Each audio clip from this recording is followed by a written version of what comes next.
বাংলাদেশের আলোচিত রাজনীতিবিদ মেজর আখতারুজ্জামান, বীর মুক্তিযোদ্ধা, দুইবারের সংসদ সদস্য। তার চেয়ে বড় ব্যাপার হলো যে রাজনীতিতে তিনি যেদিন থেকে এসছেন সেদিন থেকেই বেশ আলোচিত এবং সমালোচিত। দলে যতদিন ছিলেন বিএনপিতে নানা কর্মকাণ্ডের জন্য দলের ভিতরে বাইরে তিনি প্রশংসিত হয়েছেন, সমালোচিত হয়েছেন। পাঁচবার থেকে দল থেকে বহিষ্কার করা হয়েছে। এই মানুষটির সম্পর্কে যে যাই বলুক না কেন, আমার সঙ্গে তার একটা ব্যক্তিগত সম্পর্ক রয়েছে। প্রায়ই আমাদের মধ্যে কথা হয়, দীর্ঘক্ষণ টেলিফোনে আলাপ আলোচনা হয়, এবং তার সঙ্গে আমার এই বন্ধুত্বের কারণ আমি জানি না। তবে যারা জানেন বা যারা শুনেন তারা খুব অবাক হন যে এরকম একজন এক্সট্রিম, ভীষণ রকম মেজাজ গরম, স্পষ্টবাদী এবং এ ধরনের মানুষদের সাধারণত বন্ধু খুব কম হয়। তো সেই তুলনায় তার সঙ্গে আমার সে ঘনিষ্ঠতা দীর্ঘদিন ধরে, সে 2012 সন থেকে একেবারে বেশি ঘনিষ্ঠ। সবাই ভাবছে যে বা আমার আপনজন যে এটা কি করে সম্ভব। তার ডাকনাম মেজর রঞ্জন। আমি তার গ্রামের বাড়িতে গিয়েছি, তার সেই স্কুল যেটি আছে সে স্কুলে গিয়েছি, তার সেই ভাঙাচোরা একটা টিনের ঘর সেখানে গিয়েছি, তার একটা খামার বাড়ি আছে সেখানে গিয়েছি, দুপুরে একসঙ্গে খেয়েছি। আমি, আমার স্ত্রী, আমার সন্তান সন্ততি নিয়ে তাদের ওখানে বেড়াতে গিয়েছি। সম্পর্কটা বোঝার চেষ্টা করুন। তো এই ভদ্রলোক অল অন এ সাডেন জামাতে তিনি যোগদান করলেন। তো যেদিন যোগদান করলেন তার 2 দিন আগে বা একদিন আগে সম্ভবত তার সঙ্গে আমার প্রায় 1-1.5 ঘন্টা কথা হলো ওভার টেলিফোনে দেশের সামগ্রিক বিষয়াদি নিয়ে। তো তিনি একবারও কিন্তু আমাকে বলেননি যে রনি ভাই বা আমি, মাঝে মাঝে আমরা একে অপরকে সম্মান জানিয়ে, সে আমাকে স্যার বলে আমিও তাকে স্যার বলি, সে আমাকে ভাই বলেন আমিও তাকে ভাই বলি, সে আমাকে লিডার বলেন আমিও তাকে লিডার বলি, ঠিক এরকম একটা বন্ধুত্বপূর্ণ সম্পর্ক, বয়সের পার্থক্য থাকা সত্ত্বেও। তো তিনি জামাতে যোগদান করলেন। সারা বাংলাদেশে এখন তাকে সিসি করে, মানে যে যার মতো করে বলছে। এমনকি তার একেবারে ঘনিষ্ঠজন যারা ছিলেন তারাও অনেকটা আশ্চর্য হয়ে গেছেন যে এটা কি করে সম্ভব। বেশ কয়েকটি ইউটিউব চ্যানেল যারা প্রো লিবারেশন ফোর্স, মুক্তিযুদ্ধের পক্ষের শক্তি বলে যারা নিজেদেরকে দাবি করেন, তো সে সকল মানুষ মেজর আক্তারের এই কর্মকাণ্ডে রীতিমতো হতবাক, বিস্মিত এবং কিংকর্তব্য বিমূল। তো এই কাজটি তিনি কেন করলেন? আমি নিজে ওনার সম্পর্কে আমার কতগুলো অভিজ্ঞতা বলি।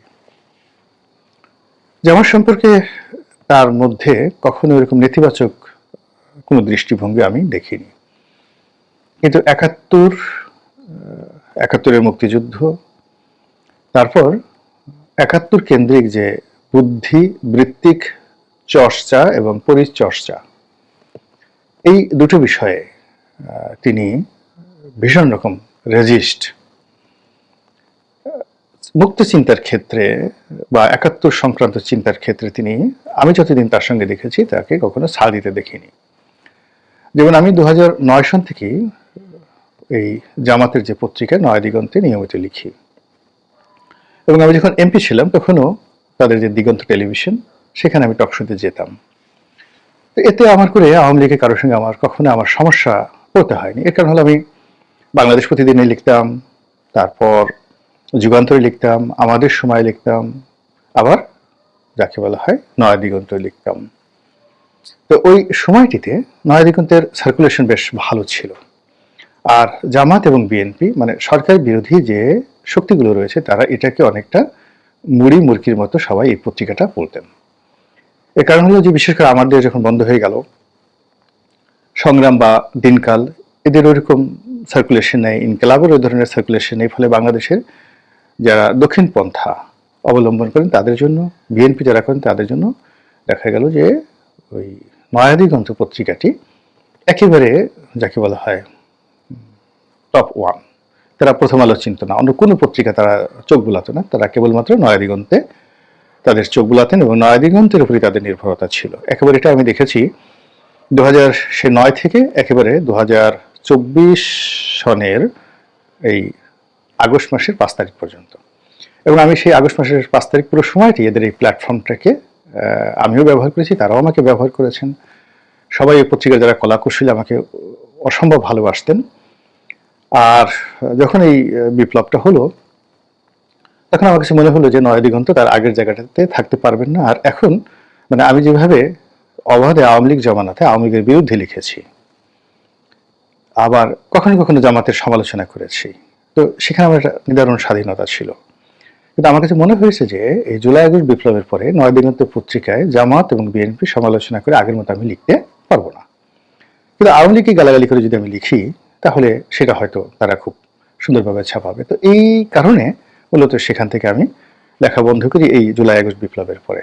আরেকটি কারণ, সেটা অত গুরুত্বপূর্ণ নয়, সেটা হলো ওদের কাছে আমি প্রায় 4 বছরের বিল পাই। প্রায় 5 লাখ টাকার মতো তার কাছে আমার পাওনা আছে, যে টাকাটা ওরা দিচ্ছে না বা দিতে পারছে না। কিন্তু এখন ওদের অবস্থা ভালো। আমি চিন্তা করছি জামাতের আমিরকে একটা খোলা চিঠি লিখবো যে আপনার পত্রিকা আমার টাকা দিচ্ছে না, ফেসবুকে ওনার ছবি সহ দিয়ে দেবো যে আপনাদের তো এখন রমরম অবস্থা, ব্যাংক আছে, বিমা আছে, টাকা পয়সার কোনো সমস্যা নেই। আমি একজন হাতে লেখক, অনেক কষ্ট করে মেহনত করে আপনার পত্রিকায় লিখেছি, তো সেখানে 4-5 লক্ষ টাকা আমি আপনার কাছে পাই, কেন দিবেন না? আমি এভাবে একটা স্ট্যাটাস দেবো যদি আমি খুব দ্রুত বিলটা না পাই। তো যেটা বলছিলাম যে নয়াদিগন্তে যখন আমি লিখতাম, তখন মেজর আক্তার বাংলাদেশ প্রতিদিনে আমার সাথে লিখতেন, আমিও লিখতাম, তিনিও লিখতেন। তা আমি তাকে বললাম যে ভাই আপনি এক কাজ করেন, নয়াদিগন্তে লিখেন। নয়াদিগন্তে লিখেন বিকজ আপনি যে আইডিওলজিটা সেল করতে চান সেই পাঠকরা তো মূলত নয়াদিগন্ত পড়েন। কিন্তু উনি বললেন যে না রে ভাই, এটা মুক্তিযুদ্ধ বিরোধী পত্রিকা, তারপরে জামাতের পত্রিকা, আমি এখানে লিখবো না। একইভাবে কিন্তু আমি এই নয়াদিগন্তে লেখার জন্য মাহমুদুর রহমান মান্না সাহেবকেও রিকোয়েস্ট করেছি। তো মান্না ভাই ইসলামী ব্যাংক থেকে লোন নিয়েছেন, এই 38 কোটি টাকা তার লোন আছে, কিন্তু নয়াদিগন্তে লেখার ব্যাপারে তার নিদারুণ আপত্তি ছিল। এখন সেই মেজর আক্তার হঠাৎ করে যখন জামাতে যোগদান করলেন, এবং তিনি তার জীবনের অনেক গুরুত্বপূর্ণ একান্ত ব্যক্তিগত, তিনি যথেষ্ট বয়স হয়েছে তার, তো একান্ত ব্যক্তিগত বিষয়গুলো আমার সাথে খুব গোপনে আলাপ আলোচনা করেন।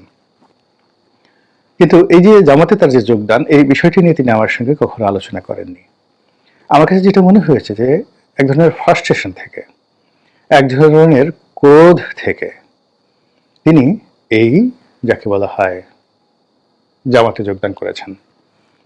তার নির্বাচনী এলাকাতে তার বিশাল একটা প্রভাব আছে, ভোটার আছে। দীর্ঘদিন ধরে তিনি ক্ষমতায় থাকার সময়তেও যেমন দাপট দেখাতেন, ক্ষমতা চলে যাওয়ার পরেও তিনি সেই দাপট দেখিয়েছেন, আওয়ামী লীগ জমানাতে দেখিয়েছেন, এখনো দেখাচ্ছেন।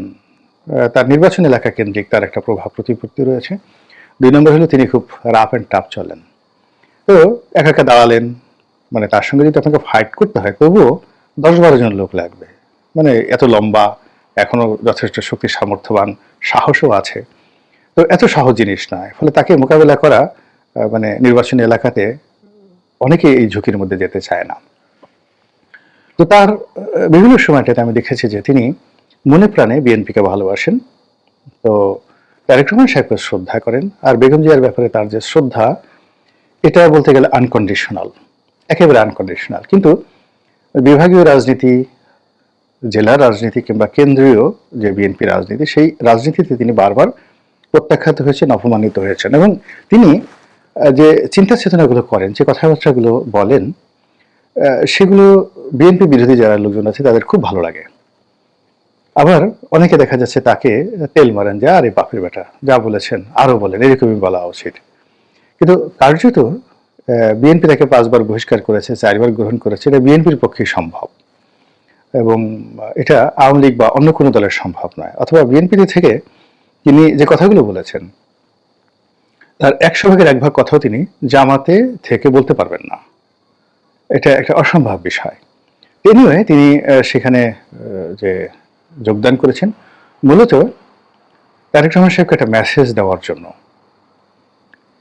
এবং সেই মেসেজটি সেটা হলো যে জামাত যেভাবে তার দলকে লিবারেল করে দিয়েছে, এবং তার দলে যেভাবে হিন্দুদেরকে ঢুকানোর জন্য, তারপর মুক্তিযোদ্ধাদেরকে ঢুকানোর জন্য জামাত যেভাবে মরিয়া হয়ে পড়েছে, ফলে সারা বাংলাদেশে এরকম মেজর আক্তারের মতো অসংখ্য মানুষ যারা মনোনয়ন পায়নি, যারা বিক্ষুব্ধ অবস্থা আছে, কিন্তু এলাকাতে জনপ্রিয়তা রয়েছে। জামাতের ভোটের সঙ্গে তাদের ব্যক্তিগত ভোট যদি যুক্ত হয়, তা সেক্ষেত্রে হয়তো নির্বাচনী এলাকাগুলোতে একটা নতুন সমীকরণ তৈরি হবে।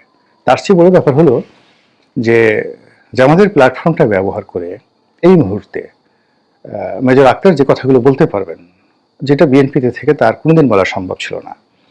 এখন দেখবেন যে বেশিরভাগ মিডিয়া, টেলিভিশন, পত্র-পত্রিকা এগুলো সব জামাতের নিয়ন্ত্রণে।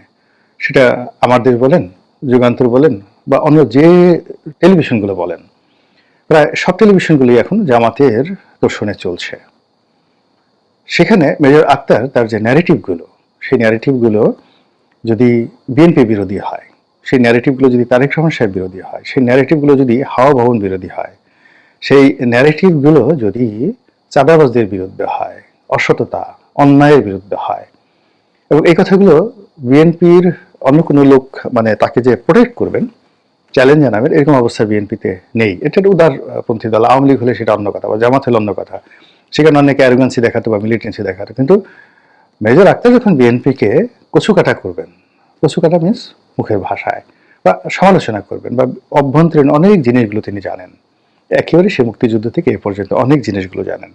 তো তিনি সেই কথাগুলো বলে মূলত বিএনপিকে একটা শিক্ষা দিতে চাচ্ছেন। তারেক রহমান সাহেবকে তিনি একটা থ্রেড দিতে চাচ্ছেন যে আমি আপনার কাছে যতদিন ছিলাম আমাকে ওভাবে আপনি মূল্যায়ন না করে আমাকে যে ভুল করেছেন সেই ভুলের মাসুল আপনাকে দিতে হবে। আমি কি পেলাম বা না পেলাম আমার জীবন সায়াহ্নে এসে আপনারা যত গালাগালি করেন, কিন্তু আমি এই জামাতের প্ল্যাটফর্মটা ব্যবহার করে এমন কিছু বলবো যা কারণে আগামীতে বিএনপি রাজনীতি কিছুটা হলে থমকে যাবে। তো এই যে জেদি মানুষ, আমার কাছে মনে হয় এই জেদ পূর্ণ করার জন্যই তিনি এই কাজটি করেছেন। এনিওয়ে, প্রত্যেকটা মানুষই তার রাজনৈতিক চিন্তা চেতনা কর্ম করার স্বাধীনতা রয়েছে। মেজর আক্তার যে কাজ করেছেন এটা তার একান্ত ব্যক্তিগত বিষয়, আর তার সঙ্গে আমার যে ব্যক্তিগত সম্পর্ক এটাও একান্ত তার আর আমার ব্যক্তিগত বিষয়। মহান আল্লাহ আমাদের সবাইকে হেদায়েত দান করুন এবং হেফাজত করুন। আসসালামু আলাইকুম ওয়া রাহমাতুল্লাহি ওয়া বারাকাতুহু।